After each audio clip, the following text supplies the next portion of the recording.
How's everybody doing this evening? Y'all good? I know everybody's doing that good food. It's a lot in there.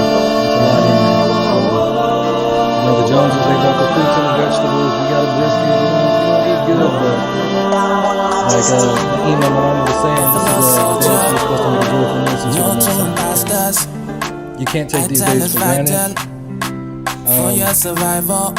There's a lot going on. I know a lot of us, we don't really know what the Feast of Trumpets is really about. I don't know why that's not playing. Because it was supposed to be playing to where everyone could hear it, but it's not doing it. So we're just going to move past that. So today is the Feast of Trumpets, right? So in Hebrew, they call it Yom Teruah, right? Yom Teruah. And I tentatively titled this The Last Trump. There's a lot going on. So what's going on in the world? It's really got nothing to do with him, but what's been going on in the world here lately? A lot. Huh? I mean, we just had the second attempt on Trump's life, right? That's what they said. You know, First I mean, they said it was real too, but it looked like ketchup. I'm just saying, with all the civil unrest around the world, with the political affiliations, and y'all know what's going on in Africa. Now the USA wants to, the United Nations wants to allow two African countries. Oh yeah, fair use. This is for educational and training purposes. Good luck. They want to allow two African countries to have a seat at the UN table, but they don't have veto power. So yeah, you can sit at the table, but you can't do nothing with it. Better seen, not heard. Right. Now you heard about either the cell phones or the pagers that just exploded and killed 8 people in Lebanon and Hezbollah, right? Oh, wow. They're claiming it was hackers. But with technology, they can literally make anything that you have, like those phones, they can make it blow up. This just happened, I want to say it was yesterday. I was going to put it in there, but I'm going to try to go ahead and get to it. So what do y'all know about the Feast of Trumpets? Just what I'm doing right now. Okay. So it's found in a couple of places. First, we're going to go to Numbers 29. Numbers 29, we're going to read verses 1 through 6. Brandon, if you don't mind.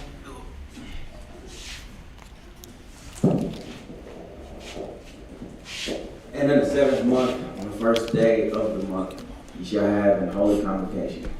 You shall do no servile work. It is a day of blowing the trumpets unto you. And you shall offer a burnt offering for a sweet savor unto the Most High. 1 young bullock, 1 ram, and 7 lambs of the first year without blemish. And their meat offering shall be of flour mingled with oil, 3/10 deals for a bullock, and 2/10 deals for a ram, and 1/10 deal for 1 lamb throughout the 7 lambs. And 1 kid of the goats for a sin offering to make an atonement for you. Beside the burnt offering of the month, and his meat offering, and the daily burnt offering, and his meat offering, and their drink offerings, according unto their manner, for a sweet savor, a sacrifice made by fire unto the Most High. To the Most High. So from the onset, you see that anytime you come to a feast day, you're supposed to bring an offering, right? So a lot of it had to do with, like you just read about, a sin offering, so you can be purged. But we know that Mashiach, he is our, offering also, right? The spiritual offering. So I'm going to go to Leviticus 23. I'm trying to speed past this first part. Leviticus 23, we're going to read verses 23 through 25. And the Most High spake unto Moses, saying, Speak unto the children of Israel, saying, In the 7th month, in the first day of the month shall you have a Sabbath, the memorial of blowing of trumpets, and holy convocation. Ye shall do no servile work therein, but ye shall offer an offering made by fire unto the Most High. So what month is this? Supposedly September. September, which is the 9th month, right? But we know that calendar is all the way backwards. You don't start the beginning of the year in the middle of winter, right? So this is the 7th month. There used to be 2 Decembers. Right, because it used to be 13 months, right, according to certain calendars. Right. Yeah, there's been a lot of different calendars. So the Feast of Trumpets. So he tells us that we have to do it. You have to blow the trumpets. But why is the Feast of Trumpets important? Who knows? Somebody give me something. Okay. Next question. What is a trumpet used for? Make noise. To make noise. Yeah. Assembly. Signal. Signal. Okay. So the word trumpet, that's why this is called Yom Teruah, is Teruah. And Yom would be day or feast or whatever. But today is the Feast of Trumpets, or Yom Teruah, right? And like y'all said, a trumpet or Teruah is to shout as an alarm, blowing in joy. But it's also an alarm of war or a war cry. So that's why when Ima or Mama, when she was talking about make a joyful noise unto the Most High, that is your war cry. That is your weapon. You got to get comfortable in doing that because he inhabits our praises, right? So we have to make that a habitual thing, right? Giving praise to the Most High. There's nothing weird or foreign to it. This is truly our nature, but we've been so separated from our culture that we don't even really understand that, right? And it says it's a blast for March, and we talked about for joy, either in religious or in general, right? But that's what today's about. It's a solemn feast day, but it's also a day to where your prayers and supplications are supposed to be going up to the Most High. Because the Feast of Trumpets leads you to the Day of Atonement, right? So the Jewish people, right, today will be the first day of what they call the Days of Awe, AWE, right? Or the Days of Repentance, right? So this is a time to where you're supposed to be purging. So on Shabbat, when I uploaded the video, I was talking about that spirit of pride. What pride or what altars or idols do you have in your life that's keeping you or separating you from the Most High? So this is truly a time of reflection, right, for the Feast of Trumpets. But again, it's a battle cry. It's a sounding of an alarm because we see everything that's going on in the world right now. And they would have you think it's just because of all this other kind of craziness, but it's really because you are still not being treated the way you're supposed to be treated. Pharaoh still won't let you go. Pharaoh still is controlling you through social media, through your mind, through generational curses, right? But this is the time to purge these things if you want to be a partaker in this last trump that's coming, right? This is a very important time. So we're going to keep going to learn about trumpets, right? Because I was like, well, when you think about trumpets, and we read about what it entails, but where in the book do you really learn about trumpets coming up, right? So you have to go to Revelations 8, and you read chapters 8 through 10. So guess what we're about to do? Revelations 8 through 10, right? Starting at verse 1. If you don't mind, go ahead. And when he had opened the seventh seal, there was silence in heaven about the space of half an hour. So he opens these 7 seals, and ain't nobody saying nothing for half an hour. Wondering what's going to happen. The angels in heaven just wondering in amazement, right? Okay, keep going. And I saw the 7 angels which stood before Yah, and to them were given 7 trumpets. So these 7 angels have 7 trumpets, right? That's why it's important that you are prepared for this last trump when it comes. Like the Ima or Mama was talking about, will you be ready? Or what do you want the Most High to say when it's that time, right? Keep going. And another angel came and stood at the altar, having a golden censer. This is so important right now to make sure that you're doing what this talks about. Keep going.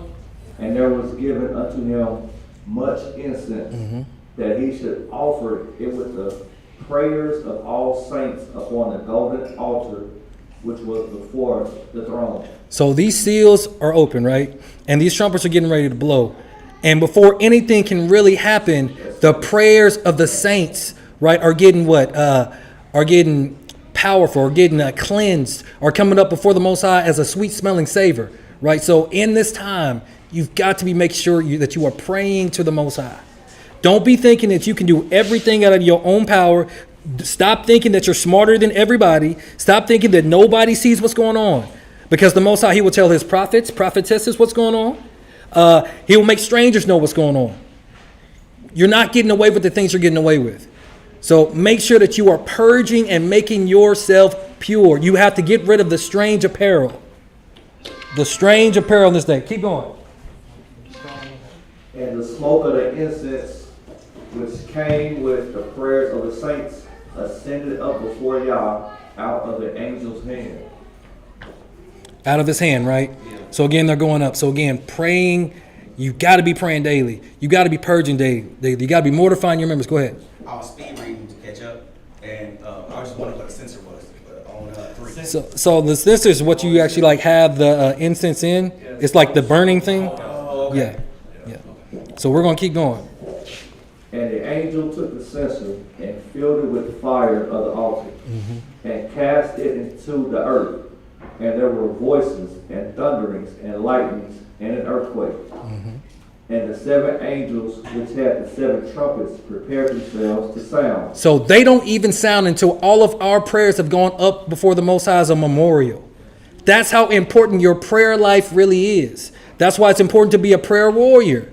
That's why it's important to purge yourself, because if you're not purging yourself, he ain't going to be listening to you. If you turn your ear from hearing the law, he's not going to listen to you, right? So you have to be purifying yourself through Mashiach, because everything points to him. It's not about your righteousness. It's not about all the things that you can do, right? But you still have to do your part, right? If you want a part of the kingdom that's coming, right? Okay, keep going.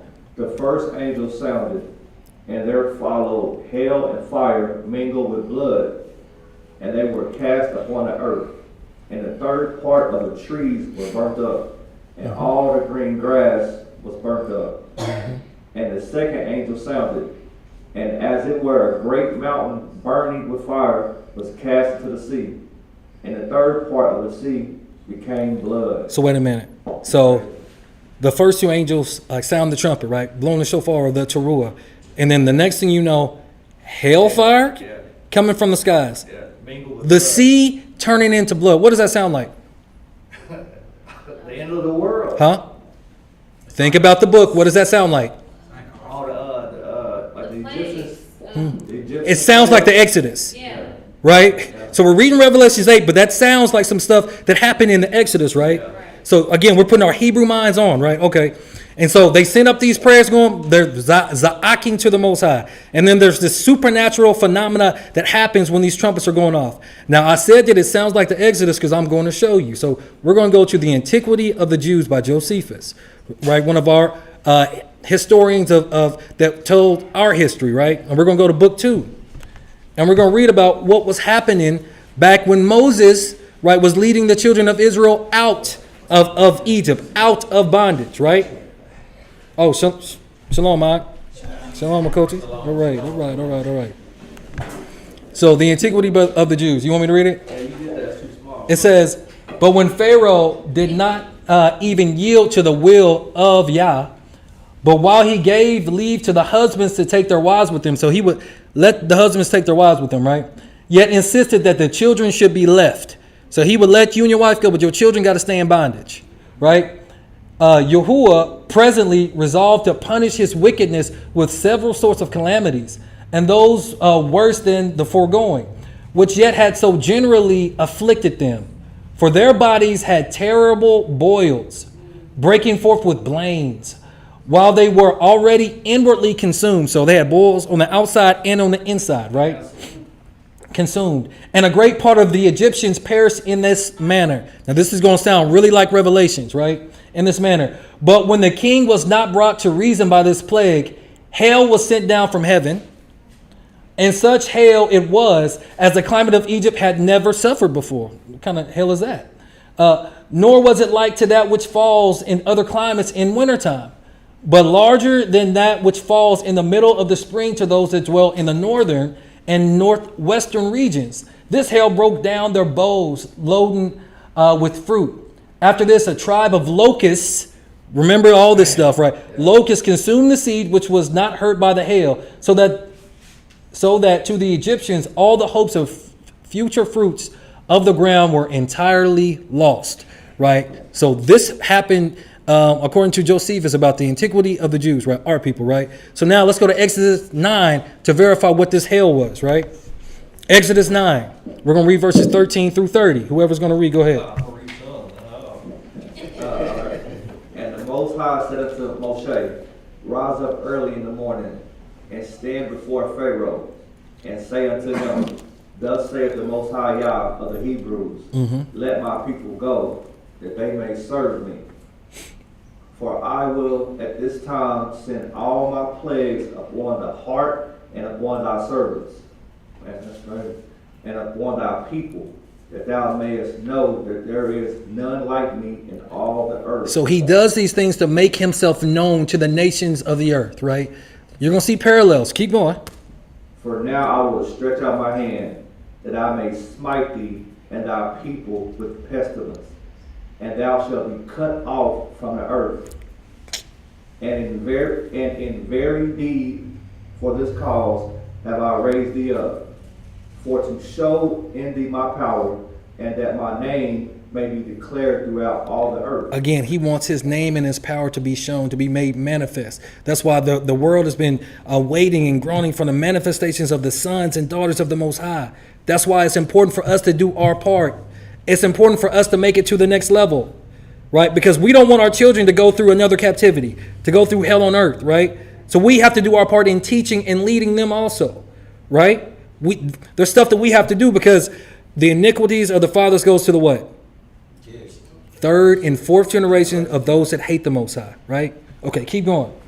As you exalt yourself against my people, that thou wilt not let them go, behold, tomorrow about this time I will cause it to rain a very grievous hail, such has not been in Egypt since the foundation thereof, even until now. So it's going to be a hail that they've never seen before. Never happened. Now, we read in Revelations that the hail came down was hellfire, right? Okay. Keep going.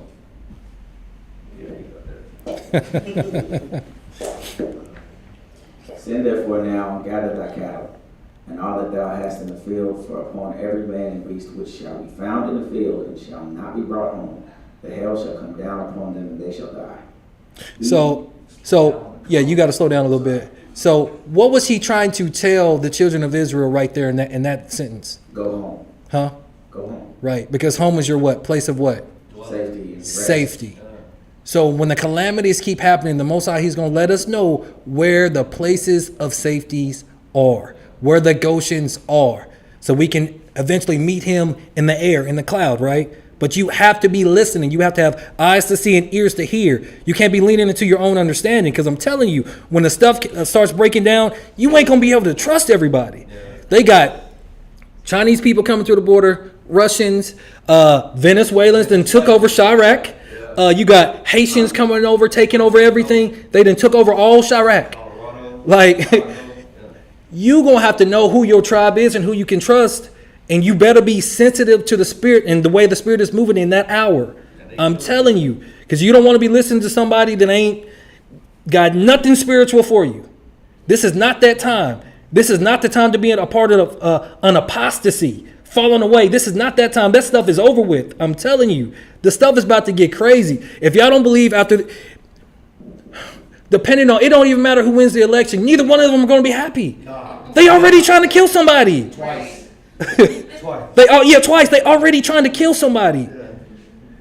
And people think America's going back to America? Y'all better wake up. This is not that time. This is not the time to fall back asleep. This is not that time. Keep going. 20.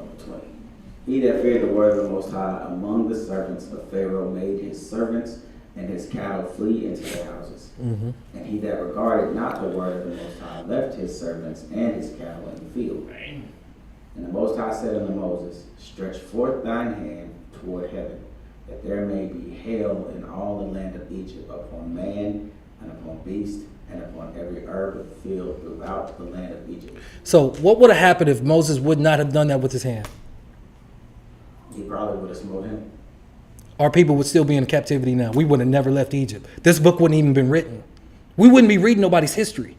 If he wouldn't have been obedient, we don't know what's going to happen at all. So in other words, your obedience matters.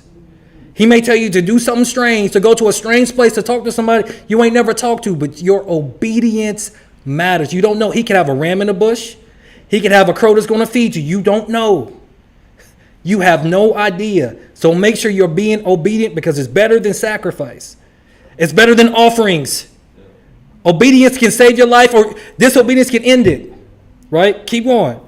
And Moses stretched forth his rod toward heaven, and the Most High sent thunder and hail, And the fire ran along upon the ground, and the Most High rained hail upon the land of Egypt. So hail and fire, just like in Revelations 8. Same time. So the trumpets, especially the last trumps, is really about an exodus, a salvation that happens, right? So people think that, oh, well, you know, all this stuff is done away with, this is that. No, it's not. Because it's supposed to point to you so you can be like, okay, every feast day is about Mashiach. No matter what anybody tries to tell you, right? Because at the last trump, who shows up? Who's supposed to come back at the last trump? And that's why we're supposed to be rehearsing for that day, because we'll be ready and adored for that marriage supper, right? We want to be a part of that, unless you want to be a part of the unwise virgins that didn't bring the oil, trying to borrow yours. When you've been sensitive to the Spirit, you've been obedient, you've been doing what you're supposed to do.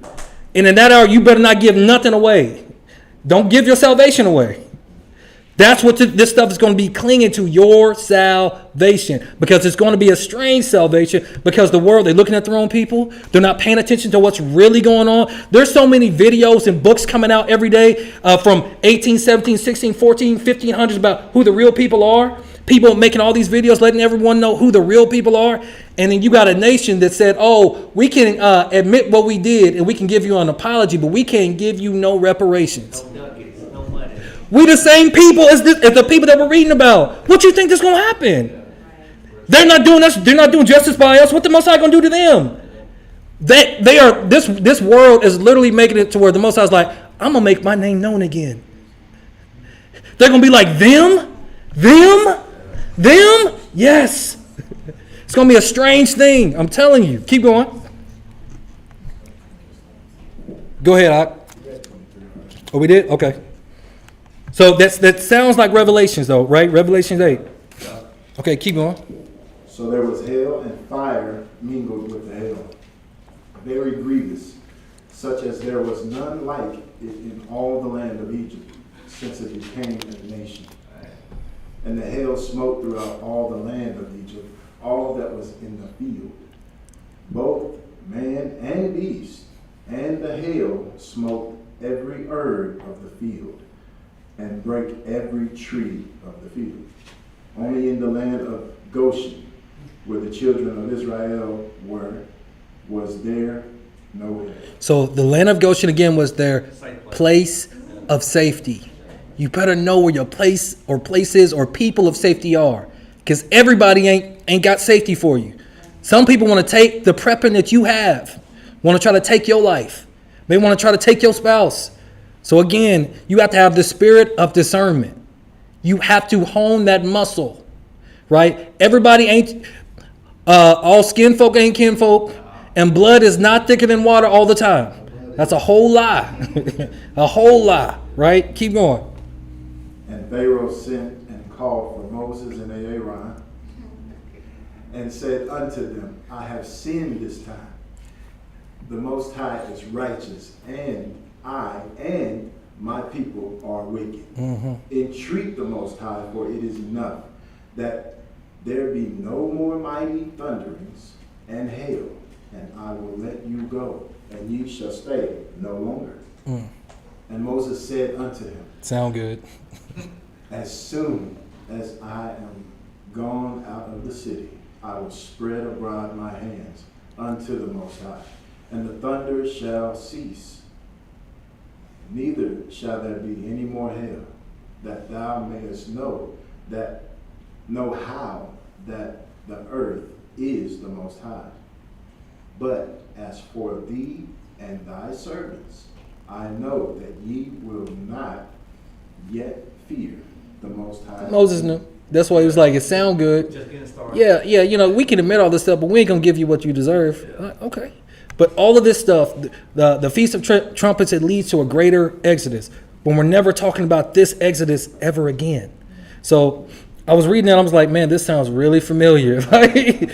In Revelations, it sounded like an exodus, right? So we're going to keep going. Well, that was Revelations 8. We need to go to Revelations 9. What? Did I put that one twice? I did. My bad. There we go. That's 8. Yeah, it's really 9, though. It should be really 9. Yeah. Go ahead. And the third party of the creatures which were in the sea, Oh, it is 8, yeah. Is it 8? Yeah, that is 8. That's right. Keep going. Keep going. Mm-hmm. And had life died, and the third part of the ships were destroyed. So everything just dying, right? This, okay. And the third angel sounded, and there fell a great star from heaven, burning as it were a lamp. And it fell upon the third part of the rivers, and upon the fountains of waters. And the name of the star is called Wormwood. And the third part of the waters became wormwood. And many men died of the waters because they were made bitter. And the fourth angel sounded, and the third part of the sun was smitten, and the third part of the moon, and the third part of the stars, so as the third part of them was darkened, and the day shone not for a third part of it, and the night likewise. And I beheld and heard an angel flying through the midst of heaven, saying with a loud voice, Woe, woe, woe, to the inhabitants, or the inhabitants of the earth, by reason of the other voices of the trumpet of the 3 angels, which are yet to sound. So there's 3 more woes that were coming, right? And they was just like, man, it's going to get worse before it gets better. And the crazy thing about wormwood, right? So wormwood, right? Wormwood, it's also allegedly that asteroid that could hit the earth. We talked about that before, about with that Trump prophecy. Because wormwood, though, it's a very strong herbal tea that can get rid of like every parasite or anything that you have in your body that's bad for you.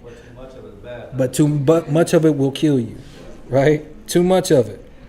So again, this sounds like an Exodus. So we're going to go back to the Antiquity of the Jews, book 2, right? This is the first paragraph on this part. So go ahead.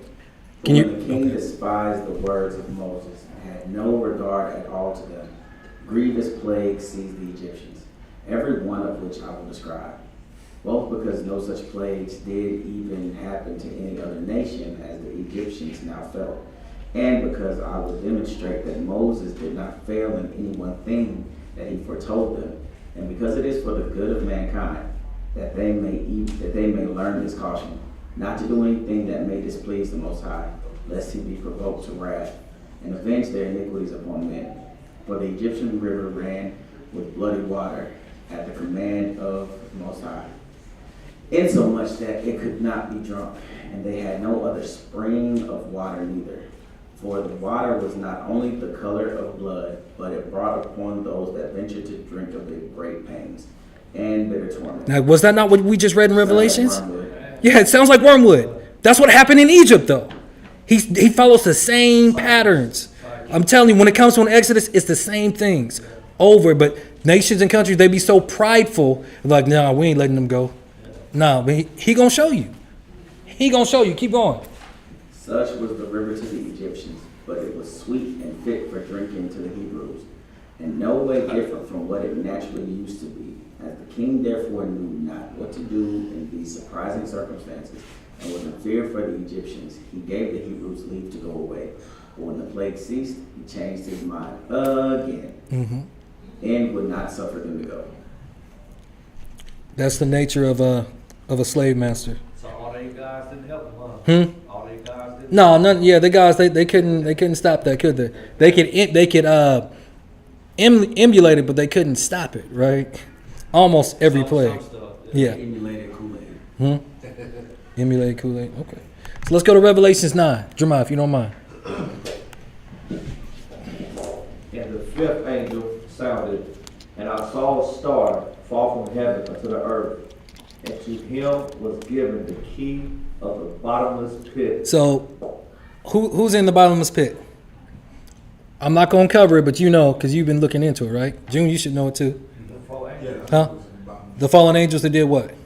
That rebelled against the Most High, that fell from his grace. Right. So there are some mighty archangels down there waiting to get released on mankind. Right. Okay. Keep going. And he opened the bottomless pit, and there arose a smoke out of the pit, as the smoke of a great furnace. and the sun and the air were darkened by reason of the smoke of the pit. And there came out of the smoke locusts upon the earth. Now we just read that out. Did that happen in the Exodus, right? Yeah. About locusts? Yeah. Okay. Locusts upon the earth. And unto them was given power as the scorpions of the earth have power. And it was commanded them that they should not hurt the grass of the earth, neither any green thing, neither any tree, but only those men which have not the seal of Yah in their foreheads. So what you don't understand is in Revelation 7, 12,000 of each of the 12 tribes get sealed of Israel, right? And these people that have the seal and mark of the Most High are going to do wonders, right? But to these other people that don't have this sealing, they're going to be partakers in all of these plagues that we're reading about, right? That's why it's important, again, to purge and get rid of pride and to tear down whatever altars you may have in your life that's greater to you than the Most High. This is really a time of self-reflection. Can y'all get somebody to turn that down a little bit? This is really a time of self-reflection, right? Yeah, close the door. But keep going. Yeah, Jamal, go ahead. Okay. And to them it was given that they should not kill them, but that they should be tormented 5 months. That's crazy. And their torment was as the torment of a scorpion when he striketh a man. So we talking about a God that loves everybody, right? But he wants to torment these people. And they can't die. He don't want to show them mercy in this time or in this hour. And they can't die, right? No, and they can't die. And that becomes his pleasure then at that point in time. He's telling you what he's going to do to these people. He's going to torment them. And Like, what do you do? but because they won't repent. Because they can't get rid of their pride. Pride can literally make you go through hell. Can you imagine trying to kill yourself? I don't want to. I don't want to. I don't want to imagine that. I don't want that. No. I know that. I'm just saying. No, I'm cool. You tell me how it feels. I don't want. You imagine it and you tell me. All right. I don't want that. You gonna turn the channel? Huh? Oh, you done with this one? The channel? Okay, my bad. And in those days shall men seek death, and shall not find it, and shall desire to die, and shall flee from them. The Most High gonna be And they shall so flee from them. vindictive that like you were talking about, they're gonna try to kill themselves, try to off themselves. They're like, nah, you ain't gonna die. What's going on? No, not today. No. No, you had all this time to repent, to ask for mercy, to get right with me, and you don't want to do that? No. I got this. Don't worry about it. You didn't think I existed. You gonna know now. You gonna know now. You ain't gonna have no mercy At all. at all. And the shapes of the locusts were like unto horses prepared unto battle. And on their heads were as it were crowns like gold, and their faces were as the faces of men. What? Now that ain't scared of y'all. Their faces were like men on these locusts. Nephilim.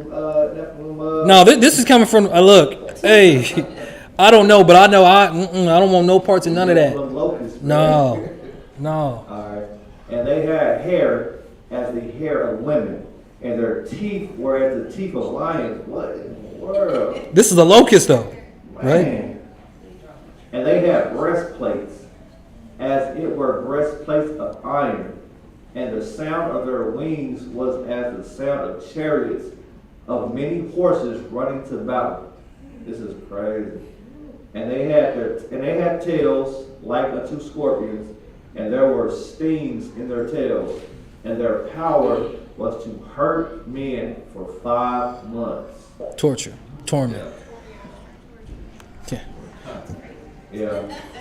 And they had a king over them, which is the angel of the bottomless pit. Which is Sam Yaza. Yeah, whose name in the Hebrew tongue is Abaddon or Semyaza, but in the Greek tongue, Apollyon. Yeah, Apollyon. One woe is past, and behold, there come 2 woes more thereafter. So you can't even kill yourself if you wanted to, and it gets worse. It gets worse from here. It only goes down from here, right? Okay. And the 6th angel sounded, and I heard a voice from the four horns of the golden altar which is before Yah, saying to the sixth angel which had the trumpet, loose the four angels which are bound in the great river Euphrates. Release the Krakens. Yeah, it's over with now. And the four angels were loosed, which were prepared for an hour and a day and a month and a year, for to slay the third part of men. So he's releasing them to kill people. Now this is the God that everyone says loves everybody, forgives everything, but don't get me wrong, he is ready to save. But when that time is up, He will destroy it too. it's over with. He's a man of war, right? It's over with. We're going to keep going. And the number of the army of the horsemen were 200,000. How many is that? Man, I'm trying to think. 200,000? 200,000, so that's 200 million. What? 200,000, that's 200 million. That's too much.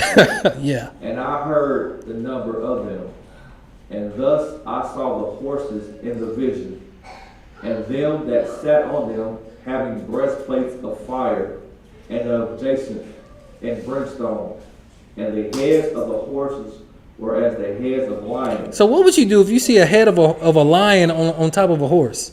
That's going to be some wild, weird looking. That's like some movie type stuff, bro. That's why scripture says that men's hearts are going to fail for the things that's coming up on the earth. So if you don't have a sound mind, if you're not rooting in the Most High, some people are going to just die of a heart attack or a stroke because they don't understand what's going on, have no knowledge, right? It's all a cleansing too. It is cleansing. Because brimstone is caprice wood or gopher wood, which in Sodom and Gomorrah he used to cleanse. Kill them all, yeah. So I'm like, So when he's coming with fire, he's doing what? He's cleansing the earth. Yeah. So when the Nephilim, or when the fallen angels came down and they did all that, he cleansed it one way, water. This next time with fire, but he has to purge it. He has to. Because I was reading this article and they talked about that 93% of mankind, like the percent of the time that man has been around, he's been in war. Yeah, always. And the only way to purge blood is to, Make blood. you have to have the blood of the person or their descendant is the only way you can purify a ground. Think about America. Think about everywhere we've been to. Think about the natives. Everywhere. They have no idea. There's a serious purging coming. And a lot of people, they just think, oh, this is God country, this is my country, America, we can never follow them. Like, y'all are crazy because war is inside of America. America's going to implode from within first. And then there was this guy, and he was talking about how he had a near-death experience. And in it, the Most High showed him that basically Russia and China ended up being like coming off the coast because all of the illegal immigrants from his dream, this was like 20 years ago, were coming through the Mexican border, right? Exactly like what's going on now. And then off all these coasts, we were so worried about all the infighting going on, they literally came up on us on ships and we had no idea. And they were hitting us. The East Coast was gone. The West Coast was gone. Everything was just gone. Right? And it was only the people that knew how to tribe up together that were able to survive. They knew how to find their Goshen, right? They knew how to be sensitive to the spirit, right? We're okay. But the majority, and this was all about America. And I wish I could have got it in here. But like this stuff, there's so many people having dreams and visions about what's coming to this place. So I'm going to say this again. If you are not preparing, you need to be prepping. You need to have minimum 3 months worth of food and water or fluids at your house, right? Supplies. And then survival stuff. And we still gonna tribe up, but you need to be making sure that your individual tribe is good to go. Don't just be barely going from paycheck to paycheck. This is not that time no more. Think with the end in mind. Think survival. Because when the supply chain implodes and people try to come, steal what you got, door to door, you don't want to be having to try to go raid these stores because everybody's going to be up there. It's going to be chaos. It's going to be like The Walking Dead, literally. People get murdered for the same Murked. And another thing, don't tell everybody what you got going. I don't know who needs to hear that. They don't need to know everything that you got in your house. They don't need to know your food provisions. They don't need to know your survival provisions. They don't need to know that, especially if they're not a part of your tribe. Especially if you don't know where their mind, or where their heart is at. Stop That was one of Hezekiah's biggest sins. He let the king of Babylon come in, and he got to see everything going on. And as soon as he left, the spirit came on the prophet. He told him, hey, now your sons are going to go into captivity, and Israel or Judah is going to fall. I'm telling y'all, don't tell them everything that you got going. This is not the time. Again, everybody is not your friend. Man, everybody that calls you bro is not your brother or sister, vice versa. I'm saying. And sometimes your family, you need to treat them like an enemy or like a stranger. This is cutoff season also. If all they're doing is mooching and not adding any value, they're bringing you down. And if they can't accept any accountability or responsibility, what you gonna do? You are not God. You're not the Most High. You are not. So again, this is the time to start separating from people like that. I'm not saying you gotta be rude. I ain't saying you gotta cuss them out or talk crazy to them, but respectfully, hey man, I ain't got it. Can't do it. I can't do it right now. You know, we got things that we're trying to, ask you for money. Man, I'm trying to find it too. I was just about to call you and ask you. Flip it on them, man. I was, because a lot of times it just be a one-way phone thing. Like the only time they call you is because they need something. What about you? The Most High's giving you money, provisions, a home, vehicles, and you got to give everything away. No, you being a fool. That's what you're doing. Because you're not valuing the things that the Most High is giving you. So he's going to put a situation in front of you to where all of it can be taken away and lost. That's exactly what happened to Hezekiah. Pride. Every time we fell and went into captivity, it was because of pride. We got to get rid of that. And a lot of times, again, we'll be that person in the family that everyone comes to all the time, and we get that good feeling. That's why we keep doing it. That's pride. Because instead of you showing them Mashiach or showing them the Most High, you keep being that conduit. So then you become a God to them, right? And you're not that. You're not. That time, it's time to cut that crap off. It's time for maturity. That's what it is, because you're not a child no more. And people that knew you from way back when, they know how to play the different games.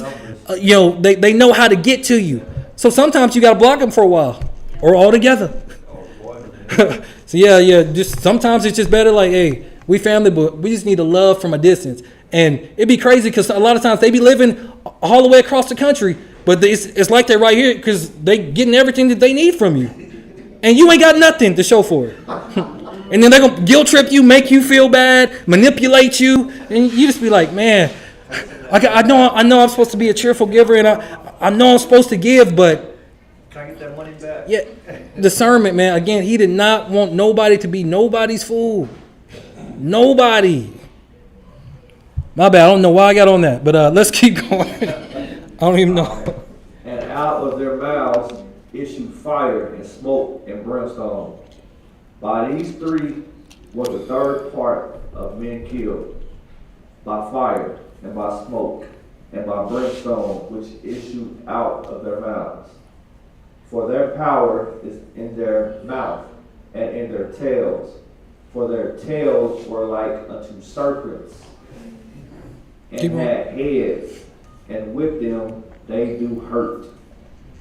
And the best of the men which were not killed by these plagues, yet repented not of the works of their hands, that they should not worship devils and idols of gold and silver and brass and stone and of wood, which neither can see nor hear nor walk or talk. Neither repented they of their murders, nor of their sorceries, nor of their fornication, nor of their thefts. So after all this, it said that they still wouldn't repent. They still wouldn't. Pride. The spirit of pride. And then it talks about fornications and it talks about sorceries. Right? So they have a different source, sorcery, an alternative source that they're believing can deliver them from the Most High, and it ain't going to happen. Because the times of the Gentiles is about done, in case people don't really understand that. Like there's this kingdom of heaven, right, that Mashiach told us about, that is within, right? That's the spiritual, right? But we also understand that the metaphysical has to become physical, because according to Daniel 7, the saints take the kingdom and we have it forever, but we don't have it in the air. right? We are in our places of safety. We may go somewhere to where clouds take us to our land, where we're supposed to be. But the kingdom is going to be made here on earth, right? I'm going to keep trying to get that in your minds. It's going to be here, and you're going to be rulers in it. If you can endure unto the end, right? If you can purge yourself, right? If you can mortify your members, if you can be reborn, you will gain authority and power. You will be a son of the Most High. This is your Nahala. This is your inheritance that the world does not want you to have. They want you to stay in the same estate. They don't want you to elevate. They want to stay as the head while you're the tail. But you have to make the choice, and you have to be consistent with it.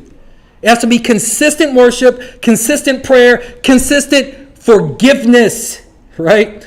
Consistent accountability, consistent responsibility. And not just as soon as one thing goes wrong, I'm back off the trail. Consistency, right?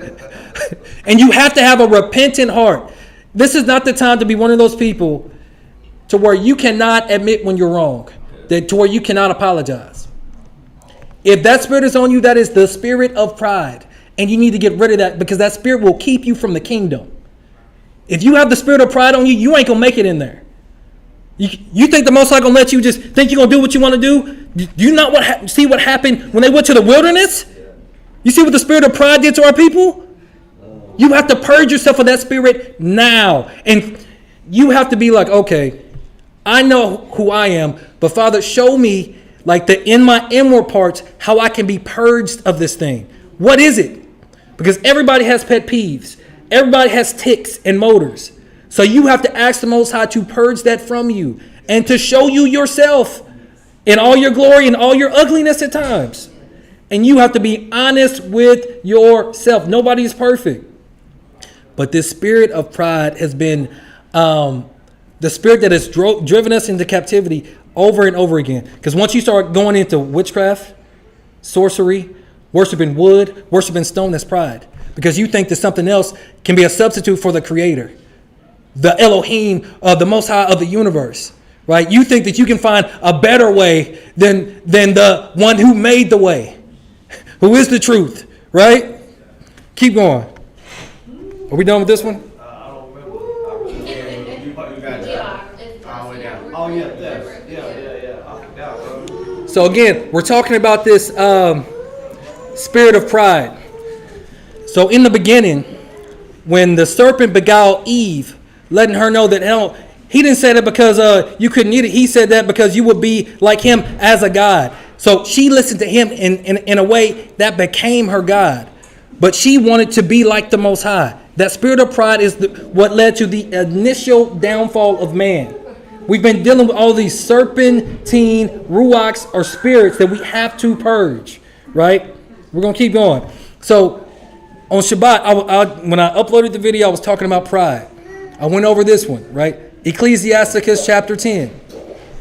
And we're just going to read verses 12 through 20 because you have to discern, because you have to choose what manner of man and what manner of woman do you want to be. Do you want to be in the kingdom, or do you want to be cast out of the kingdom?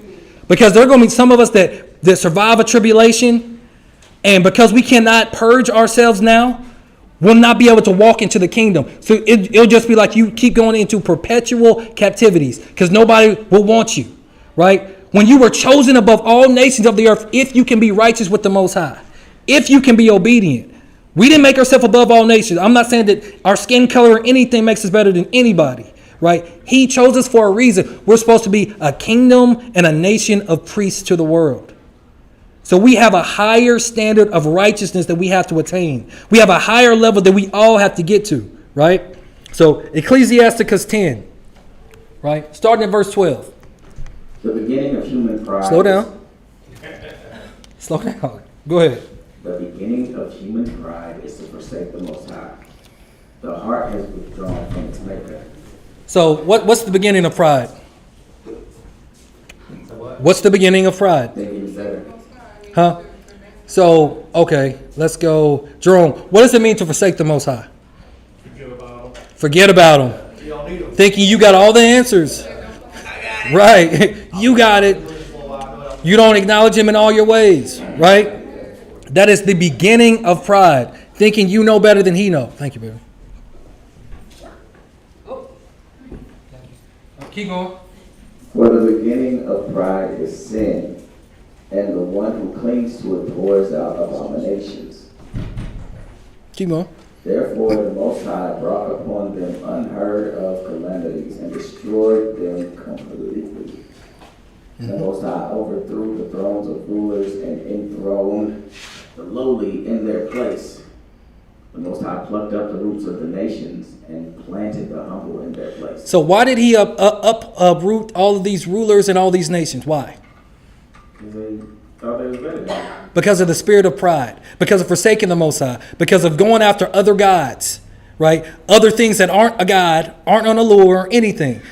Because people think that, oh, I am God. Just because, is it not written in your law, I have said you are God. That does not make you the Most High, right? We're made in his image after his likeness, but that does not make you him, right? You cannot sit on the sides, in the sides of the north to be like him, right? You need to be trying to attain the image of Mashiach. That's the best thing, the image of him. You cannot be him. You cannot be greater than him. You cannot be greater than the Most High, right? But that's what makes nations fall. Pride. That's why America is going to fall. It's even falling now. Pride. All the countries that we've been to across the world in captivity, they're all falling because of pride. These so-called European nations are falling because they have all these different books and articles where they talk about the next 100 years. You know what they say? Because they had kept Africa in the same space for so long, they said that within the next 100 years, that's why they're working so hard to kill you, that Africa is going to be ruling the world. That's why they do not want you to connect to your people in Africa. There's literally, I want to say it's either a book or an article called The Next 100 Years. And again, if I could have got that in here, the video when he talked about it, it'll blow your mind because they know what's happening. They know that there's a power shift. Just like, you know, there's polar shifts that are happening now. There's a great shift that's happening, and they're trying to keep you asleep so you have no idea, because the kingdom of heaven is not without observation. Like, it's not with observation. You don't see it, right? You have to be discerning the signs of the times, right? You have to be awake. This is the time to wake up. If there was ever a time, it's now. Now, right? Okay, keep going. The Most High laid waste the lands of the nations and destroyed them to the foundations of the earth. He removed some of them and destroyed them and erased the memory of them from the earth. That's what's going to happen to a lot of them. That kept distorting and changing history, right? A lot of them are not going to be remembered. Now, I'm not talking about everybody who don't look like you, because according to Ezekiel, right, there are going to be other of the Gentiles that are going to come to the land, and they're going to live wherever they so choose, because the Most High is going to honor them also. So if you have that spirit of pride to where you hate the other nations, be careful lest that keep you out of the kingdom. You have to make your heart pure also. Let the Most High do the avenging for you, just like he did in Egypt, right? You can hate with a perfect hatred, but make sure, because the scripture says that, that's what David said, with a perfect hatred, but make sure that it's not keeping you bitter, right? Like to where you're salivating, you can't do nothing, like you're just going to hate people that don't look like you. Get rid of that. Because the Most High, he wants somebody with a broken heart, a contrite heart, right? He's going to break the nations, but he wants to make sure that you have been broken so he can build you up, right? Okay, keep going. Pride was not created for human beings or violent anger for those born of women. So, what was pride created for then?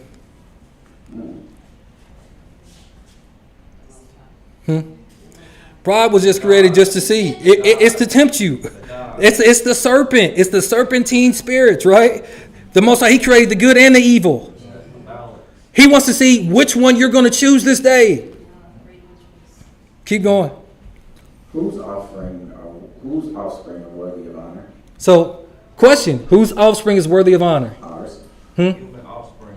It just says human offspring. Are you worthy of honor? Look at yourself. Listen to what I'm saying. Are you worthy of honor? Do you actually repent? Do you actually confess your sins? Huh? Do you? Okay. Do you actually do it? But I don't confess my sins. Ask yourself, and for the rest of this month, I want everybody to meditate on that. Am I worthy of honor? And if you're not, figure out where you're lacking and work on that thing.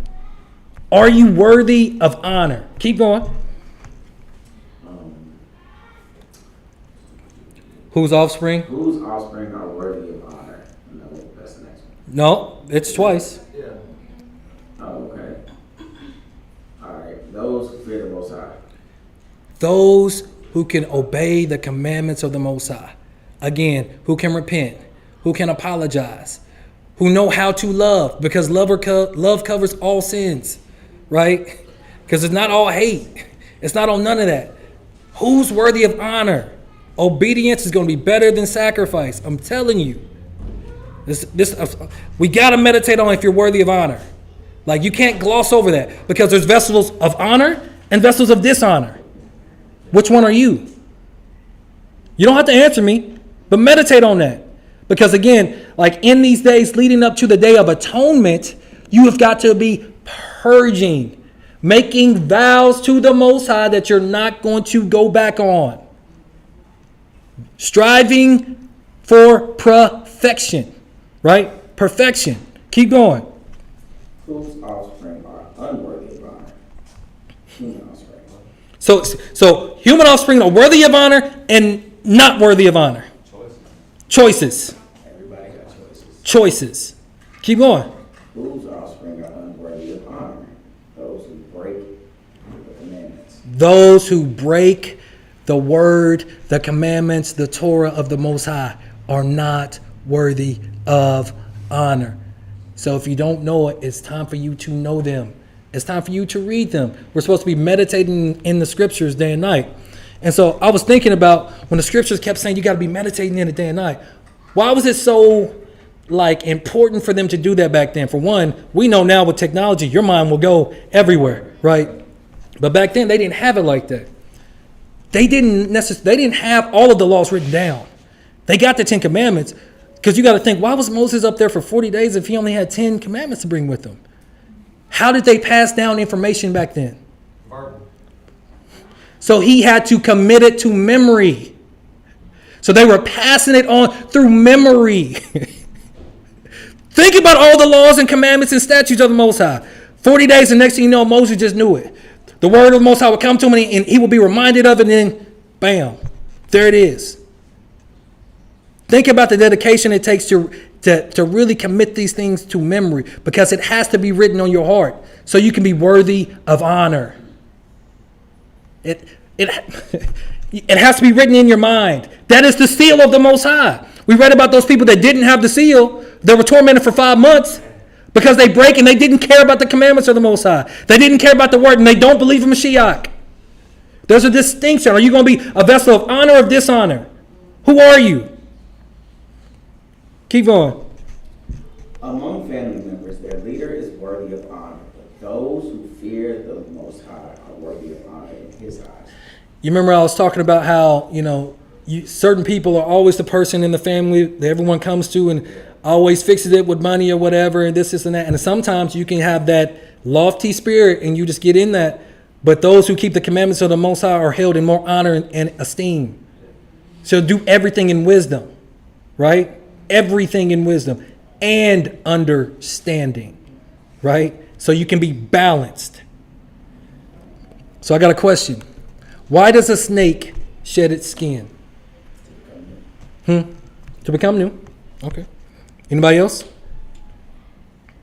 Replace it with new skin. Yeah, that'll be the main thing. That's Right. shedding. Shedding our old It's self. the old skin gets old, so you new skin.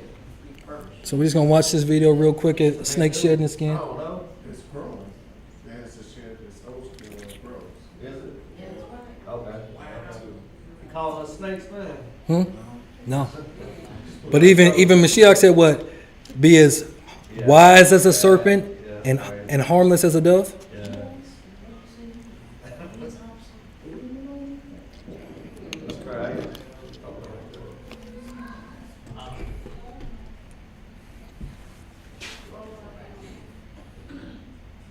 I've never actually seen this, like them do it before. So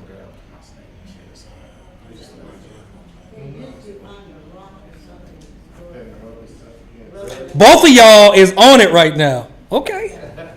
Okay. That's a big one, Yeah, he run. Bro, Mr. Snake. Yeah. Oh, you did one. Backyard.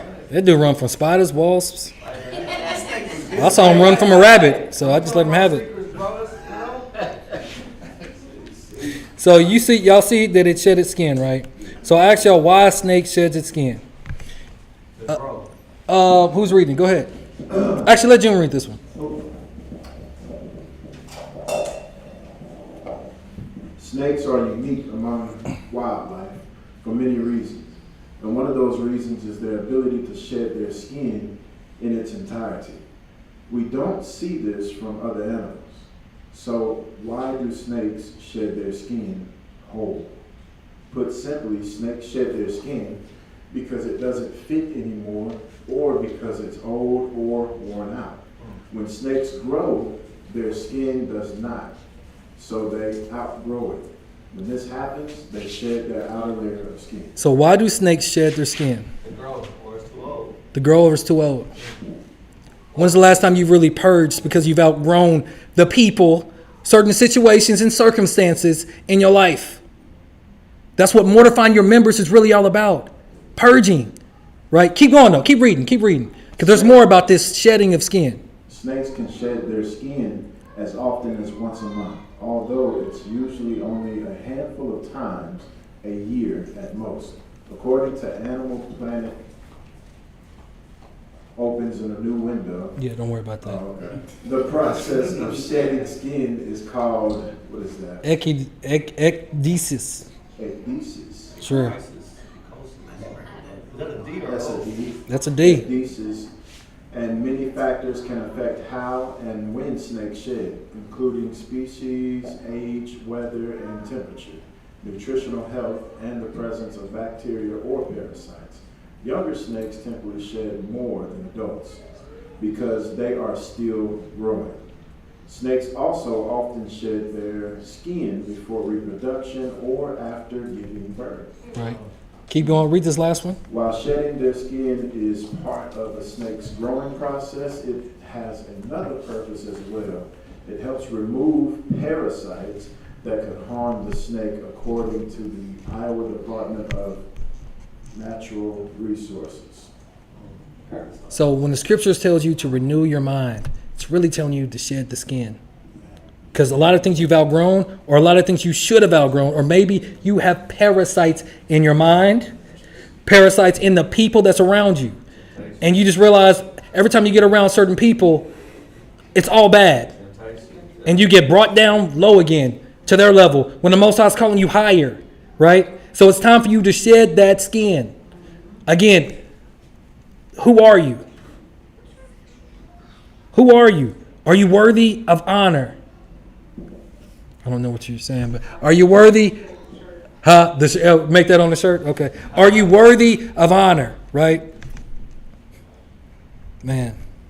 That's why the Most High said that the Egyptians were a wise and understanding people, because they would literally study the serpent. Now, I'm not telling you to do all that craziness because they, venerated and it became a god, right? But certain things in it, the shedding, right? Again, mortifying your members, dying to yourself daily. That's important. That's imperative to your growth, right? It's imperative to your salvation that's coming. Go ahead. Snakes start the process of shedding their old skin by rubbing against a rock, tree, or similar hard surface. As Dr. Universe reports, they typically rub a spot by their snout so they can then slip out of their old skin by wiggling against rocks, plants, and similar surfaces. Some snakes are able to shed their skin in water. After a snake sheds its skin, it is left behind, and sometimes people find the skins. The skin is obviously evidence of a snake that is or has been nearby, but the skins also show a lot of detail, including the scales and where the snake's eyes were. You can even sometimes determine the species of the snake from its skin because of banding patterns and other visible markings. Shedding skin is normal in the animal kingdom. What does that mean? What, normal? Shedding skin is normal in the animal kingdom. What it says. Huh? Normal, animal. It's renewing It's the, natural. Growing. getting rid of what you don't need. Mm-hmm. Keep going, Jim. In fact, all animals do it, according to the Iowa Department of Natural Resources. However, most animals don't shed their skin all at once like snakes do. They do it gradually. Take humans. We are always shedding skin cells. That's where you get dust from. Millions of them a day. But because skin cells are microscopic and it's a continual process, it isn't very noticeable. It's not very noticeable. We all do it on the physical, right? Even though we're not paying attention to it. But the Most High wants us to do that on the spiritual. Again, you have to reflect. You have to look at yourself in the mirror and admit who you are. And if you want to change, make those changes. Consistency. Okay, we'll keep going. Revelations 10. And I saw another mighty angel come down from heaven, clothed with a cloud.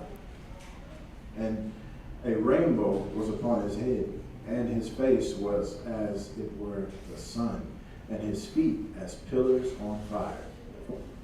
And he had in his hand a little book open, and he set his right foot upon the sea, and his left foot on the earth, and cried with a loud voice as when a lion roared. And when he had cried, 7 thunders uttered their voices.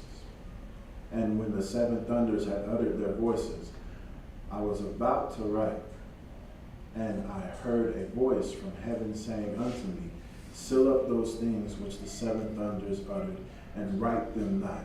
And the angel which I saw stand upon the sea and opened the earth lifted up his hand to heaven. So what does the rainbow represent? Never gotta do this again. Yeah, the promise.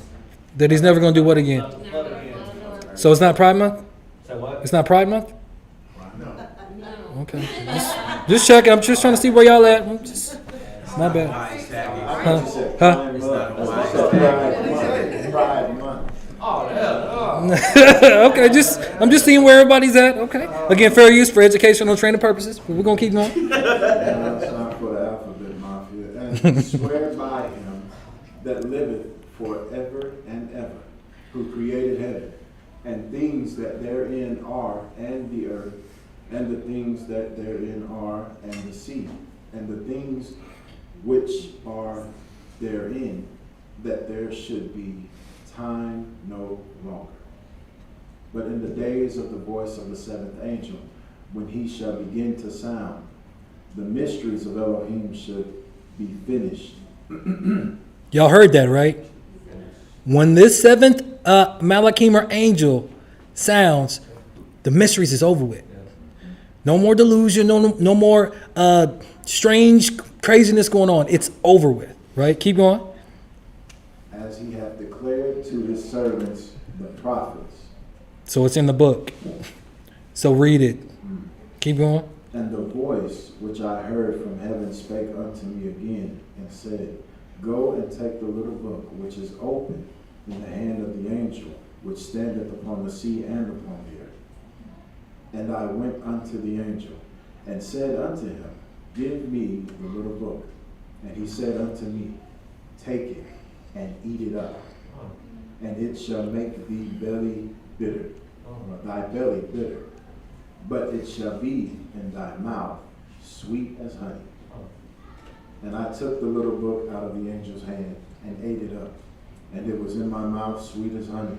And as soon as I had eaten it, my belly was bitter. So what does that mean? It tasted sweet, but it hit his belly and it was bitter. I'm looking at it as a metaphor, as in he read it and he liked the way it sounded, but when it hit his gut, it did something to him. Because he had a purge. That's what purged him, right? Because you know what happens when you take bitter herbs, you drink herbal teas, it usually hits you in the belly, even if you sweeten it up with all the honey in the world, right? Once it hits that gut, there's a change. The parasites, all that stuff comes out of you, right? So that was just purity coming inside them, and the rest of the stuff had to go out the drought, right? Keep going. And he said unto me, thou must prophesy again before many peoples, and nations, and tongues, and kings. I mean, he was given prophecy, right? So again, like the trumps, and this last trumpet signifies the end of the mysteries of the Most High. Like, y'all know we went in the end, but man, getting there. Because if you're not sealed and that 5 months of torment, I don't want no parts in none of that. So this last little piece, just the last trumpet. 1 Thessalonians 4. We're only going to read verses, if it pops up, 13 through 18 real quick. But I would not have you to be ignorant, brethren, concerning them which are asleep, that ye sorrow not, even as others which have no hope. For if we believe that Yahushua died and rose again, even so them also which sleep in Yahushua will Elohim bring with him. For this we say unto you by word of the Most High, that we which are alive and remain unto the coming of the Most High shall not prevent them, prevent them which are asleep. So we're not going to stop them that are asleep, right? Mm-hmm. For the Most High himself, shall Man, descend, not small. Yeah. it looked like an M, shall descend from heaven with a shout, with the voice of the archangel, and with the trump of Elohim, and the dead in Christ, or Mashiach, shall rise first. That's why the Feast of Trumpets is so important. It's all about Mashiach, right? That last trump comes. Mashiach, he appears. Will you be ready? I think it was Shirley Caesar had that song, Will You Be Ready, way back in the day, right? Will you be ready? Are you worthy of that honor? What do you have to change? What skin do you have to shed to be worthy of that honor? Because you're talking about inheriting this kingdom that is forever. And your children's children will never have to worry about bondage, raping, being robbed, murdered, anything anymore. That's what you call a great inheritance, a great nahala. Keep going. Then we which are alive and remain shall be caught up together with them in the clouds to meet the Elohim in the air. And so shall we ever be with the Most High. Wherefore, comfort one another with these words. So we got a few more things. I'm going to go ahead and finish these slides. We got 5 more slides. Y'all good with that? We good? Okay. Isaiah 13. Who's reading? Okay. Isaiah 13, because again, when you talk about these trumpets, sounding the alarm, war cry, joy, all this and that, but that last trump, you got to be ready. You have to have the whole armor of the Most High, not the armor of Baal, right? You've got to be ready. Okay, go ahead. Who's that? In that day, the Most High with his sword. Whoops, sorry. In that day, the Most High with his sword and great and strong sword shall punish Leviathan and the piercing serpent. Dragon. Even Leviathan, that crooked spirit, that crooked serpent, and he shall slay the dragon that is in the sea. Was reading all that stuff in Revelations, right? Exactly. Kind of correlates with this, right? In that day, sing ye unto her a vineyard of red wine. I, the Most High, do keep it. I will water it every moment, lest any hurt it. I will keep it night and day. Fury is not in me. Who would set the briars and thorns against me? Who would set the briars and thorns against me in battle? I would go through them. I would burn them together. He's almost laughing like, who would really try to fight me for real? Burn. Okay. Or let him take hold of my strength, that he may make peace with me, and he shall make peace with me. Right. He shall cause them that come of Jacob to take root. Who? To come of who? Jacob. You. Israel shall blossom and bud, and fill the face of the world with fruit. The whole world, right? Hath he smitten him as he smote those that smote him? Or is he slain according to the slaughter of them that are slain by him? In measure, when it Shooteth. when it shooteth forth, thou wilt debate with it. He stayeth his rough wind in the day of the last wind. By this, therefore, shall the iniquity of Jacob be purged. Purge. And You've got to purge. You got to do it now, though. Keep going. And this is all the fruit to take away his sin. When he maketh all the stones of the altar as chalk stones that are beaten in sunder, the groves and images shall not stand up. So all of the idol worship all these other gods, all this stuff's going to be beaten to nothing. Right? Keep going. Yet the defenced city shall be desolate, and the habitation forsaken, and left like wilderness. There shall the calf feed, and there shall he lie down, and consume the branches thereof. When the boughs thereof are withered, they shall be broken off. The women come and set them on fire, for it is the people of no understanding. Therefore he that made them will not have mercy on them, and he that formed them will shew them no favor. And it shall come to pass in that day that the Most High shall beat off from the channel of the river unto the stream of Egypt, and ye shall be gathered one by one. Who's going to be gathered? O ye children of Israel. Israel. And it shall come to pass in that day that the great trumpet shall be blown, and that they shall come which were ready to perish in the land of Assyria, and the outcasts in the land of Egypt, and shall worship the Most High in the holy mountain Jerusalem. But you see, it's about a great trumpet that leads to an exodus. Every time when you eat of this feast, you got to be thinking about the exodus and the greater one that's coming. And the last slide, Matthew 24, verses 29 through 31.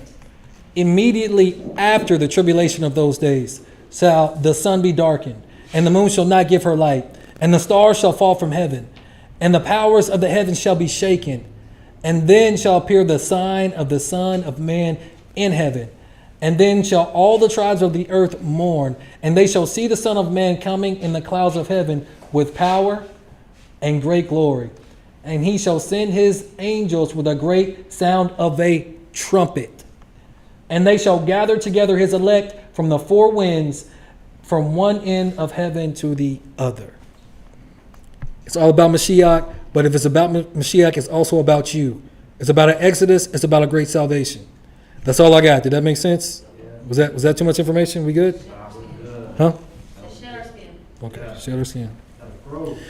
So we're going to pray so we can eat. So, Father, we just thank you for your word, which endure forever, Father. Thank you for allowing us to fellowship with one another today, Father. We thank you for allowing us to be vessels of honor, vessels that are worthy of that great salvation, Father. We ask for you to forgive us of our sins and just to uplift us and just to teach us how to serve you, how to love you, how to trust you, how to follow you, Father. Teach us teach us how to be the men and women that you desire us to be, Father. We ask for you to give us a repentant heart, a heart to confess so that we can be broken, so that we can be saved by you, Father.